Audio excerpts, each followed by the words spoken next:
ये एक ऐसी टेक्नोलॉजी है जिससे एक जानवर से एक साल में 70 से 80 एम्ब्रियोज यानी कि बच्चे लिए जा सकते हैं। फार्मर को ये फ़ायदा होगा कि जहाँ पे वो अपनी गाय से 10 लीटर दूध ले रहा है दिन का, वो उस प्रोडक्शन को 20 से 30 लीटर तक बढ़ा सकता है। हमें बताइए कि IVF मेथड क्या है और हमारे आम किसान को इसका क्या फ़ायदा होता है, और आप यहाँ पे जो फार्मग्रो फार्म की लैब है इसमें क्या क्या प्रोसीजर कर रही है इसके ऊपर। लाइव स्टॉक की तरक्की के लिए दूध की पैदावार, गोश्त की पैदावार और मुनाफे का इन्हिसार होता है जानवर की आला नस्ल और उसकी जीनियात पे। इसी मकसद के हसूल के लिए फार्मग्रो ने दुनिया भर से अच्छी नस्ल के बेहतरीन आला नस्ल के जानवर ब्राज़ील से इंपोर्ट किए हैं। ये जानवर, इनकी दूध की पैदावार और गोश्त की पैदावार ना सिर्फ पाकिस्तान के आम जानवर की दूध और गोश्त की पैदावार से 2-3 गुना ज़्यादा है, बल्कि ये हमारे माहौल और टेम्परेचर को बहुत अच्छे से बर्दाश्त भी कर सकते हैं। अब ये जानवर फार्मर को किस तरह से मुहैया हो सकते हैं, उसके लिए हम IVF की टेक्नोलॉजी को इस्तेमाल करते हैं। ये एक ऐसी टेक्नोलॉजी है जिससे एक जानवर से एक साल में 70 से 80 एम्ब्रियोज यानी कि बच्चे लिए जा सकते हैं। लाइव स्टॉक में दूध की पैदावार, गोश्त की पैदावार और मुनाफे का इन्हिसार जानवर की आला नस्ल और जीनियात पे होता है। इसी मकसद के हसूल के लिए फार्मग्रो ने दुनिया भर से आला नस्ल के जानवर ब्राज़ील से इंपोर्ट किए हैं पाकिस्तान में। ये जानवर ना तो सिर्फ इनके दूध और गोश्त देने की सलाहियत आम पाकिस्तानी जानवर से 2 से 3 गुना ज़्यादा है, बल्कि ये हमारे इन्वायरमेंट में, यहाँ के टेम्परेचर में भी बहुत अच्छे से रह सकते हैं। यानी कि फार्मर को ये फ़ायदा होगा कि जहाँ पे वो अपनी गाय से 10 लीटर दूध ले रहा है दिन का, वो उस प्रोडक्शन को 20 से 30 लीटर तक बढ़ा सकता है। अब ये जानवर फार्मर को किस तरह से हम फराहम कर सकते हैं, इसके लिए हम एक टेक्नोलॉजी इस्तेमाल कर रहे हैं जिसे कहते हैं इन विट्रो फर्टिलाइजेशन, जहाँ एक जानवर ने एक साल में एक बच्चा देना होता है।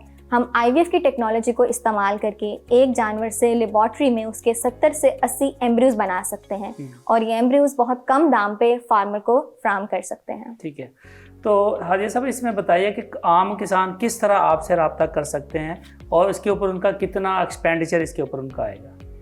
एक आम किसान हमारे पास हमारी लैब में फार्मग्रो खानेवाल में आ सकते हैं और आके वो सबसे पहले जानवर सिलेक्ट करेंगे, आया कि वो डेयरी फार्मर है या वो एक फैटनिंग फार्म वाला फार्मर है। अगर तो उसे ज़्यादा दूध देने वाला जानवर चाहिए तो हम उसे गीर, गिरलैंडो, फ्रीजियन इनके एम्ब्रियोज मुहैया करेंगे। अगर वो एक फैटनिंग फार्म चला रहा है तो हम उसको ब्राह्मण, निलोर, गुजैरा इनके एम्ब्रियोज फ्राहम करेंगे। फार्मर को सिर्फ ये करना है कि उसे अपनी पसंद की गाय और बुल यहाँ पे सिलेक्ट करना है। हम उनके एम्ब्रियोज लेबॉर्ट्री में बनाएंगे। उसके बाद फार्मर अपनी कोई भी आम लोकल पाकिस्तानी गाय हमारे पास ले आएगा। हमारे पास यहाँ पे फेटफ की फैसिलिटी मौजूद है। वहाँ पे फार्मर अपनी गाय को पार्क करेगा। वो उसकी जो गाय है वो सिर्फ इस्तेमाल होगी एक सरोगेट मदर के तौर पे, यानी कि जो एम्ब्रियो है, जो बच्चा लैब में तैयार हो गया है, वो फार्मर के जानवर में ट्रांसफ़र कर दिया जाएगा और फिर वो एक नॉर्मल बच्चे की तरह पैदा हो जाएगा। एक आम फार्मर को जो टोटल खर्चा आएगा वो एक तो उसका रेसिपिएंट एनिमल होगा जिसके अंदर उसने एम्ब्रियो रखवाना है, जिस तरह से सीमन रखवाते हैं। उसके अलावा तकरीबन 2.5 लाख का खर्चा होगा जिस पे उसको प्योर इसी जानवर का बच्चा हासिल हो जाएगा। लेकिन इस पे भी काम हो रहा है, प्राइसिंग में थोड़ा सा भी डिफरेंस है। तो हाँ, ये जिस तरह अभी पाकिस्तान में बहुत जगहों पे सीमेंस रखे जाते हैं, कराए जाते हैं, और आप एम्ब्रियो की बात कर रहे हैं, तो दोनों मेथड में कितना फ़र्क है और कौन सा मेथड ज़्यादा प्रोडक्टिव आप समझती हैं दोनों में? जो सीमन की टेक्नोलॉजी या AI की टेक्नोलॉजी है उसमें सिर्फ जो बाप होता है उसकी जेनेटिक्स आगे आती है, यानी कि 50% गाय का उसमें रोल होता है, 50% जो सीमन रखवाया उसका रोल होता है। जो एक एम्ब्रियो होता है वो 100% प्योर बच्चा होता है, यानी आपको इसी गाय का 100% बच्चा मिल रहा है। और इसी तरह से एक सीमन आप जहाँ पे एक गाय पे इस्तेमाल कर सकते हैं, जब IVF की टेक्निक इस्तेमाल करते हैं तो एक ही वो सीमन की डोज से हम उससे तकरीबन 5 से 6 बच्चे हासिल कर सकते हैं। IVF की टेक्नोलॉजी AI की टेक्नोलॉजी से इसलिए ज़्यादा बेहतर है क्योंकि फार्मर को फिर एक प्योर नस्ल का, आला नस्ल का जानवर मिल जाता है एज़ कम्पेयर टू कि वो सिर्फ 50% जेनेटिक से अपनी प्रोडक्शन को इंक्रीज़ करें। हमारे किसान को किस तरह सोचना चाहिए इसके ऊपर कि वो अपने ट्रेडिशनल जो हमारी जो प्रोडक्शंस हैं उसकी बजाय IVF की टेक्नोलॉजी की प्रोडक्शन पे आए? वो देखिए, एक आम फार्मर के लिए एक आला नस्ल का प्योर ब्राह्मण का बच्चा बहुत महंगा होता है। इसी तरह से अगर वो एक मिल्किंग फार्म चलाना चाहता है तो उसे फ्रीजियन रखने में या इस तरह की जर्सी गाय रखने में मुश्किलात का सामना करना पड़ता है, क्योंकि उसके ऊपर उसका ख़र्चा ज़्यादा आता है, उन्हें इन्वायरमेंट और टेम्परेचर इस तरह का देना पड़ता है। अगर फार्मर IVF की टेक्नोलॉजी इस्तेमाल करते हैं तो उन्हें फ्रीजिंग की बजाय गीर और गिरलैंडो जैसे जानवरों के एम्ब्रियो फराम होंगे, जिनकी दूध की प्रोडक्शन भी ज़्यादा होगी। वो जानवर फार्मर को सस्ते दाम में भी मिलेगा।